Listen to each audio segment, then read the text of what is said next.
저는 올해 대학교 4학년 재학 중인 김민준이라고 합니다. 졸업을 몇 달 앞두고 있죠. 그날 저녁 온 가족이 식탁에 모였어요. 할머니, 아빠, 엄마, 그리고 따뜻한 조명이 켜진 거실이었고 식탁에는 할머니가 정성스럽게 차려주신 저녁 식사가 놓여 있었어요. 저희 할머니는 올해 75이시랍니다. 그렇지만 아직도 여전히 정정하신 분이시죠. 목소리에도 힘이 있으시고요. 할머니께서 물으셨어요. 민준아, 요즘 학교는 어떠니? 졸업 준비는 잘 되고 있고. 저는 며칠 동안 고민했던 말을 꺼내야 했답니다. 스마트폰을 보다가 고개를 들고 이렇게 말했어요. 할머니, 말씀드릴 게 있어요. 아버지가 젓가락을 놓으며 물으셨어요. 뭔 취업 소식이니? 저는 잠시 망설이다가 말했답니다. 아니, 저 대학원 가려고요. 그것도 미국으로요. 잠시 침묵이 흘렀어요. 수저 부딪히는 소리만 들렸어요. 어머니가 조심스럽게 물으셨답니다. 미국? 갑자기 무슨? 제가 말했어요. 갑자기가 아니에요. 교수님께서 추천해 주셨어요. 장학금도 받을 수 있대요. 그러자 아버지의 목소리가 높아졌어요. 장학금?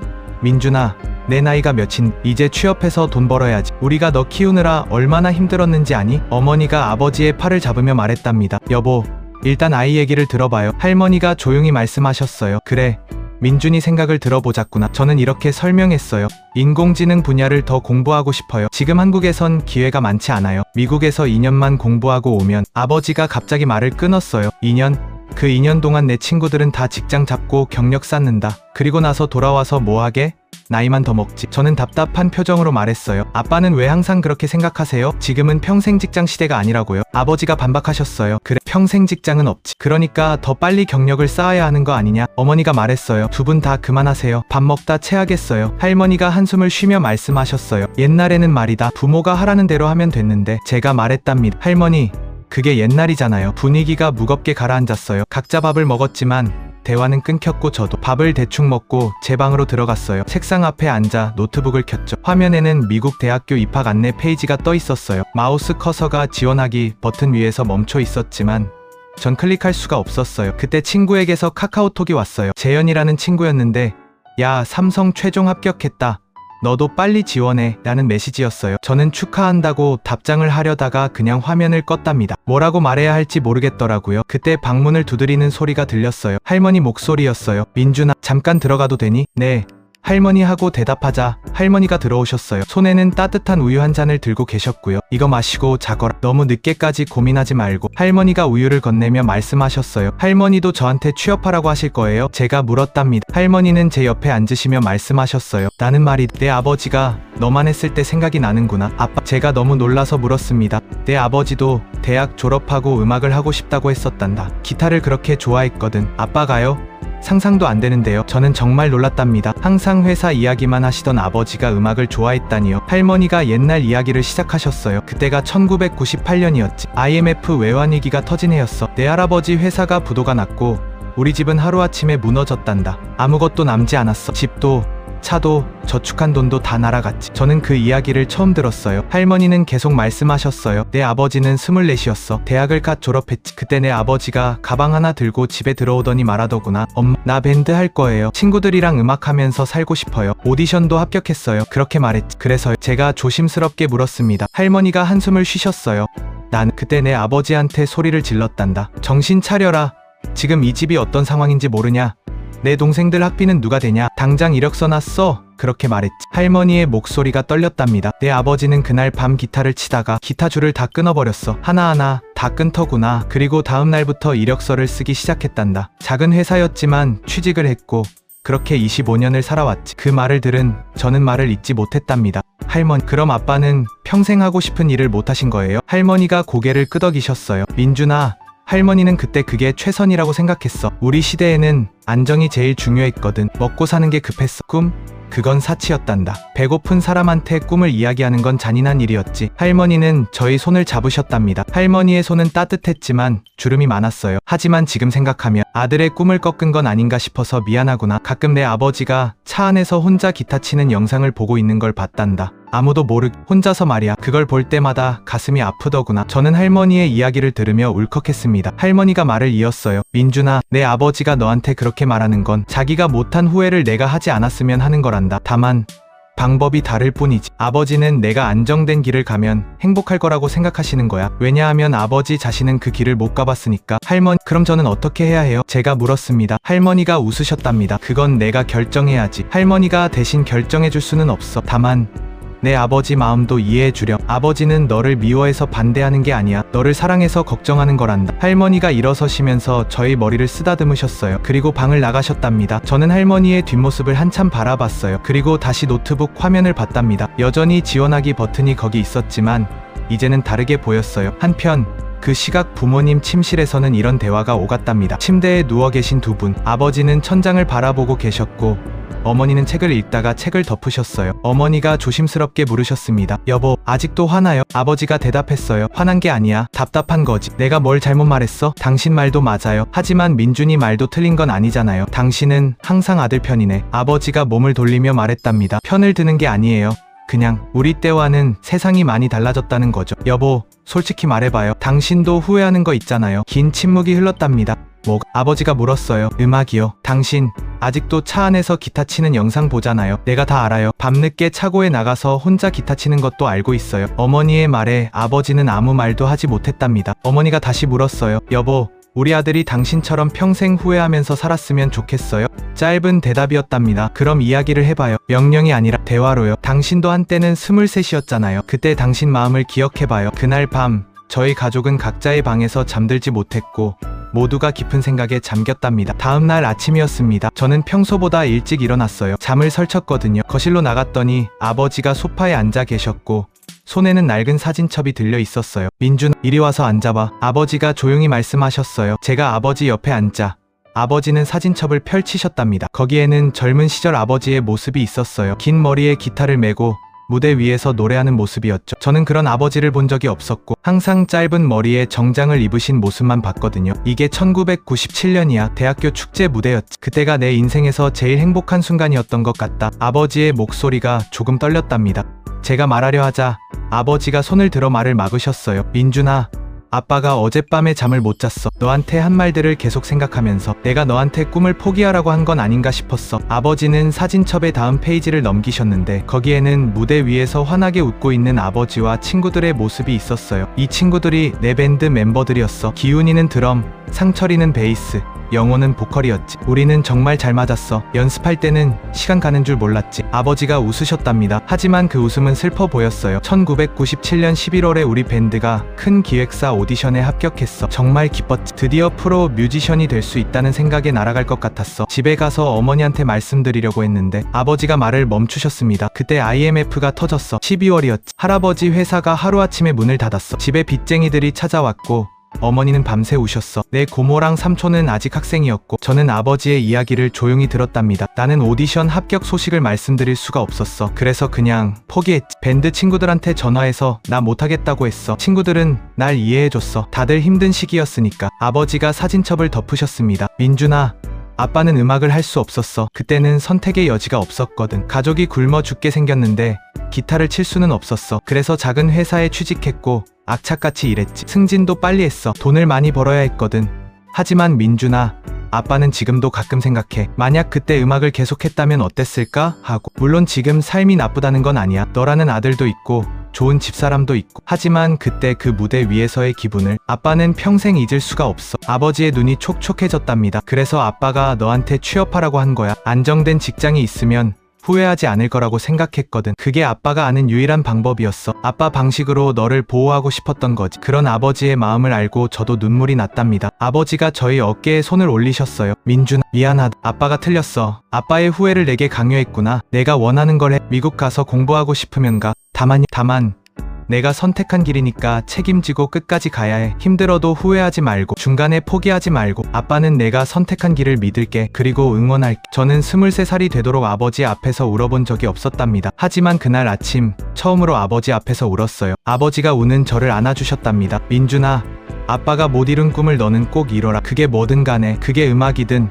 인공지능이든 뭐든 상관없어. 내가 진짜 원하는 걸 해. 아빠랑 저는 한참을 그렇게 안고 있었답니다. 그런데 이야기는 여기서 끝이 아니었습니다. 그로부터 일주일 후 저는 교수님 연구실로 찾아갔답니다. 미국 대학원 추천서를 부탁드리려고요. 교수님은 저를 보시더니 빙그레 웃으셨어요. 민준씨, 잘 왔어요. 마침 할 이야기가 있었는데. 무슨 이야기신가요? 사실은 말이죠.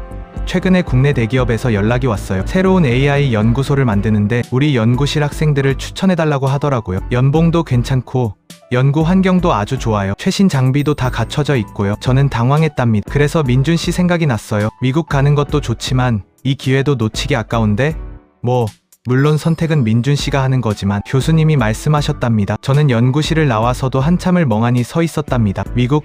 아니면 국내 대기업? 머릿속이 복잡했어요. 그날 저녁 저는 대학 앞 카페에 앉아 있었답니다. 노트북 앞에 2개의 지원서가 열려 있었어요. 하나는 미국 대학원, 하나는 국내 대기업. 커피는 이미 식어버렸고 저는 계속 두 화면을 번갈아 보고 있었답니다. 그때 할머니한테서 전화가 왔어요. 민준아, 지금 어디니?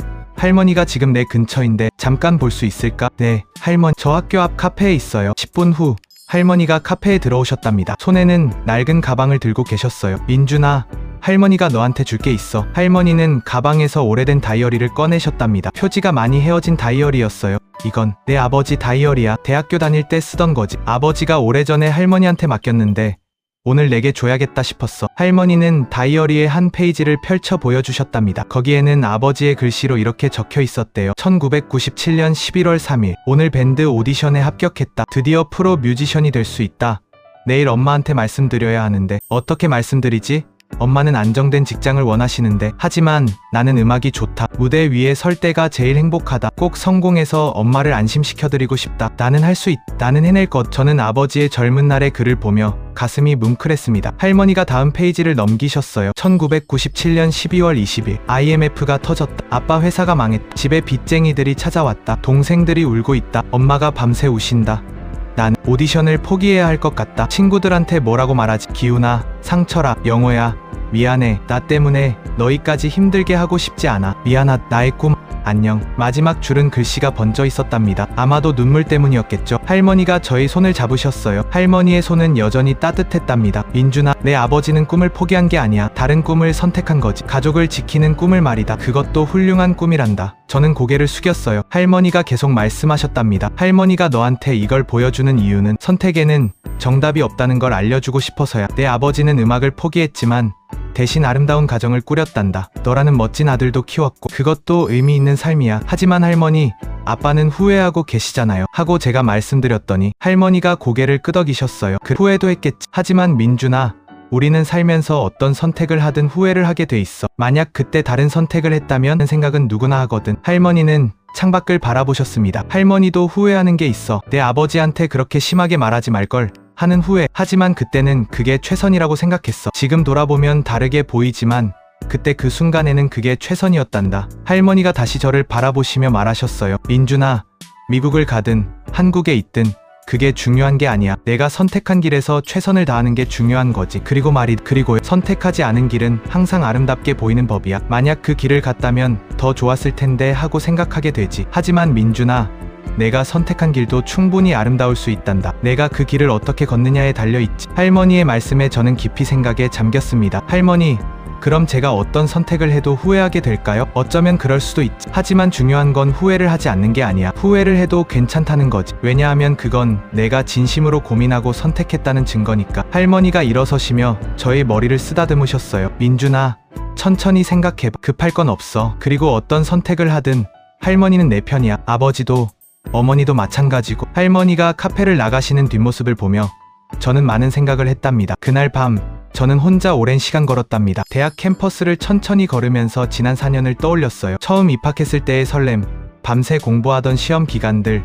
친구들과 웃던 순간들, 그리고 인공지능에 처음 흥미를 느꼈던 그 수업. 저는 벤치에 앉아 하늘을 올려다봤답니다. 별이 많이 보이는 밤이었어요. 나는 왜 인공지능을 하고 싶었지? 스스로에게 물었답니다. 미국이 좋아서? 아니야. 장학금 때문에? 그것도 아니야. 그럼 뭐지? 저는 계속 생각했어요. 그러다가 문득 깨달았답니다. 제 자신이 인공지능을 좋아하는 이유는 그게 사람들의 삶을 바꿀 수 있다고 믿었기 때문이라고. 기술로 세상을 조금 더 나은 곳으로 만들 수 있다는 믿음 때문이었어. 그렇다면 그걸 꼭 미국에서 해야 하나? 다시 물었습니다. 아니, 한국에서도 할 수 있어. 미국에서도 할 수 있어. 중요한 건 어디서 하느냐가 아니라 내가 진짜 그 일을 하고 싶은가 하는 것이 중요한 거지. 생각하며 천천히 걸으며 집으로 돌아가는 길에 또 다른 생각이 들었어요. 나는 무엇을 위해 이 일을 하고 싶은가? 나 자신의 성공을 위해서? 명예를 위해서? 돈을 위해서 저는 고개를 저었답니다. 그것도 중요하지만 그게 전부는 아니었어요. 나는 가족이 자랑스러워할 수 있는 사람이 되고 싶어. 할머니가, 아빠가, 엄마가 우리 민준이 참 잘했다고 말할 수 있는 사람이 되고 싶어. 그리고 또 하나 깨달았답니다. 그리고 나는 가족이 보고 싶을 것 같아. 미국은 멀었어요. 비행기로 12시간이 넘게 걸리는 거리였죠. 명절에도 못 올 수도 있고 할머니가 아프시면 바로 달려갈 수도 없었어요. 저는 이런 모든 게 두려웠답니다. 집에 도착했을 때는 밤 11시가 넘어 있었어요. 조용한 집이었습니다. 모두 주무시는 것 같았어요. 저는 제 방으로 들어가서 노트북을 켰답니다. 그리고 2개의 지원서를 다시 봤어요. 미국 대학원, 세계 최고 수준의 연구 환경, 훌륭한 교수님들, 글로벌한 경험, 국내 대기업, 좋은 연봉, 안정적인 환경, 가족과 가까이. 저는 정말이지 오랜 시간 고민했습니다. 그리고 마침내 결정을 내렸어요. 다음 날 아침이었습니다. 저는 평소보다 훨씬 일찍 일어났답니다. 거실로 나갔더니 가족들이 모두 식탁에 앉아 계셨어요. 어머니가 아침을 준비하고 계셨죠. 민준, 일찍 일어났네. 어머니가 놀라며 말씀하셨어요. 네, 가족들한테 할 말이 있어서요. 제가 식탁에 앉자 모두가 저를 바라봤답니다. 아버지가 젓가락을 내려놓으셨어요. 무슨 이야기인? 저는 깊게 숨을 들이쉬었답니다. 결정했어요. 모두가 숨을 죽이고 기다렸어요. 한국에 있는 대기업 AI 연구소에 지원하기로 했어요. 제가 말했습니다. 어머니가 놀라며 물으셨어요. 저는 천천히 설명했습니다. 제가 며칠 동안 정말 많이 생각해봤어요. 미국에 가는 게 제 꿈이었나? 아니었어요. AI를 연구하는 게 꿈이었죠. 그걸 꼭 미국에서 할 필요는 없더라고요. 한국에서도 충분히 할 수 있어요. 아버지가 조심스럽게 물으셨습니다. 민준, 그거 아빠 때문에 한 결정은 아니지? 저는 고개를 저었어요. 아니요, 이건 제 결정이에요. 물론 아빠 이야기가 영향을 주긴 했어요. 하지만 그게 전부는 아니에요. 저는 계속 말했답니다. 깨달았어요. 미국에 가면 분명히 좋은 경험을 할 거예요. 하지만 저는 그것보다 더 중요한 게 있었어요. 할머니가 물으셨습니다. 가족이요. 할머니, 엄마, 저는 모두 보고 싶을 것 같아요. 주말에 집에 와서 할머니가 해주시는 밥도 먹고 싶고 아빠랑 이야기도 하고 싶고 엄마랑 영화도 보고 싶어요. 저의 목소리가 조금 떨렸습니다. 저는 할머니와 부모님 곁에서 제 꿈을 이루고 싶어요. 멀리 떨어져 있으면서가 아니라 가까이에서요. 제가 연구한 결과를 제일 먼저 할머니와 부모님한테 보여드리고 싶고 힘들 때 집에 와서 의지하고 싶어요. 아버지의 눈이 붉어졌답니다. 민준, 제가 아버지를 바라봤어요. 아빠는 음악을 포기하고 가족을 선택하셨잖아요. 저는 그게 잘못된 선택이라고 생각하지 않아요. 아빠는 가족을 위해 최선을 다하셨고 덕분에 저희가 이렇게 행복하게 살 수 있었어요. 아버지가 눈물을 닦으셨습니다. 저도 마찬가지예요. 저는 AI 연구를 포기하는 게 아니에요. 한국에서 하는 거예요. 그리고 가족과 함께 있는 거예요. 이게 제가 원하는 거예요. 할머니가 일어나셔서 저를 안아주셨답니다. 우리 민준이가 다 컸네. 할머니는 내가 자랑스럽다. 어머니도 눈물을 글썽이셨어요. 민준, 고마워. 내가 그렇게 생각해줘서. 아버지가 저에게 다가오셨습니다. 그리고 꼭 안아주셨어요. 민준아, 정말 내가 현명한 선택을 했구나. 아빠는 정말 행복하다. 저도 아버지를 꼭 안았답니다. 그리고 말했어요. 제가 현명한 게 아니에요. 제가 원하는 걸 선택한 거예요. 아빠 말씀대로 제가 선택한 길이니까 책임지고 끝까지 갈 거예요. 그리고 절대 후회하지 않을 거예요. 그날 아침 저희 가족의 식탁은 눈물과 웃음으로 가득했답니다. 그로부터 6개월이 지났어요. 저는 지금 대기업 AI 연구소에서 일하고 있어요. 매일 새로운 걸 배우고 도전하고 있죠. 힘들 때도 있지만 행복해요. 주말엔 집에 가요. 할머니의 된장찌개를 먹고 아빠랑 이야기를 나눠요. 요즘은 아빠가 저한테 기타를 가르쳐 주세요. 아빠가 젊은 시절에 쳤던 노래들을요. 아빠는 기타를 칠 때 정말 행복해 보이세요. 그리고 가끔 생각해요. 만약 미국에 갔다면 어땠을까? 하고 분명히 다른 경험을 했겠죠. 어쩌면 더 좋았을지도 모르고요. 하지만 저는 후회하지 않아요. 왜냐하면 이게 제가 진심으로 원한 선택이었으니까요. 제가 깨달은 게 있어요. 세대 간의 갈등은 사실 서로를 사랑하기 때문에 생기는 거라는 거요. 할머니는 아빠는 저를 걱정하는 마음에서 나온 말들이었던 거죠. 그리고 중요한 건 어떤 선택을 하느냐가 아니라 그 선택에 얼마나 진심을 담느냐인 것 같아요. 미국에 가든 한국에 있든 제가 진심으로 원하는 일을 하면 되는 거니까요. 할머니가 말씀하신 대로 선택하지 않은 길은 항상 아름답게 보여요. 하지만 제가 선택한 이 길도 충분히 아름다워요. 왜냐하면 제가 사랑하는 사람들이 이 길 위에 함께 있으니까요. 지난 주말에 아빠가 저한테 이런 말씀을 하셨어요. 민준아, 아빠는 내가 한국에 있기로 해서 정말 기쁘다. 하지만 내가 미국에 갔어도 응원했을 거야. 중요한 건 내가 행복한 거니까. 그 말을 들으니까 제가 정말 좋은 선택을 했다는 확신이 들었어요. 그리고 요즘은 아빠가 다시 음악을 시작하셨어요. 주말마다 차고에서 기타를 치시는데 이번엔 숨어서가 아니에요. 온 가족이 다 알고 응원해요. 할머니도 그때 내가 반대하지 말 걸 하시면서 아빠 연주를 제일 좋아하세요. 어제는 아빠가 저한테 이런 말씀을 하셨어요. 민준아, 아빠는 25년 늦게 음악을 다시 시작했지만 늦었다고 생각하지 않아. 지금이 딱 맞는 시기인 것 같아. 왜냐하면 이제는 음악을 즐길 수 있거든. 성공해야 한다는 부담 없이. 그 말을 들으니까 선택에는 정말 정답이 없다는 걸 다시 한번 느꼈어요. 이 사연을 듣고 계실 모든 분들께도 말씀드리고 싶어요. 지금 가족과 갈등을 겪고 계시다면 그건 서로를 사랑하기 때문이라는 걸 기억하세요. 그리고 대화를 나눠보세요. 서로의 이야기를 들어보세요. 부모님의 말씀이 답답하게 느껴지시나요? 그분들도 한때는 여러분처럼 꿈꾸던 청춘이었어요. 그분들의 이야기를 들어보세요. 어쩌면 여러분이 몰랐던 아름다운 이야기들이 숨어 있을지도 몰라요. 그리고 자녀분들과 갈등을 겪고 계신 부모님들께도 말씀드려요. 여러분의 경험과 걱정은 소중해요. 하지만 지금 세상은 여러분이 젊었을 때와 많이 달라졌어요. 자녀들의 이야기를 들어보세요. 그들도 나름의 이유가 있을 거예요. 가장 중요한 건 서로를 이해하려는 노력이에요. 완벽하게 이해할 수는 없어요. 세대가 다르니까요. 하지만 이해하려고 노력하는 것, 그것만으로도 충분해요. 마지막으로 선택의 기로에 서 계신 모든 분들께 말씀드려요. 정답은 없어요. 어떤 길을 선택하든 선택하지 않은 길은 항상 아름답게 보일 거예요. 하지만 괜찮아요. 중요한 건 여러분이 선택한 길을 어떻게 걷느냐니까요. 진심을 담아 선택하세요. 그리고 그 선택에 책임을 지세요. 후회할 수도 있어요. 하지만 그것도 괜찮아요. 후회도 여러분의 삶의 일부니까요. 저는 지금 행복합니다. 제가 사랑하는 일을 하고 있고 사랑하는 사람들과 함께 있으니까요. 이게 제가 선택한 길이고 저는 이 길을 끝까지 걸어갈 거예요. 여러분 모두 따뜻한 밤 보내시고 사랑하는 사람들과 좋은 이야기 나누시길 바랍니다. 그리고 혹시 가족이 생각나시면 오늘 밤 전화 한 통 해보시는 건 어떨까요? 사랑해라는 말 한마디, 보고 싶어라는 말 한마디가 누군가에게는 큰 위로가 될 수 있습니다. 그리고 기억하세요. 여러분이 선택한 길도 충분히 아름답습니다. 여러분이 그 길 위에 있으니까요. 좋은 밤 되세요. 감사합니다. 이 사연을 듣고 계실 모든 분들께도 감사드려요. 여러분 모두 행복하시길 바랍니다.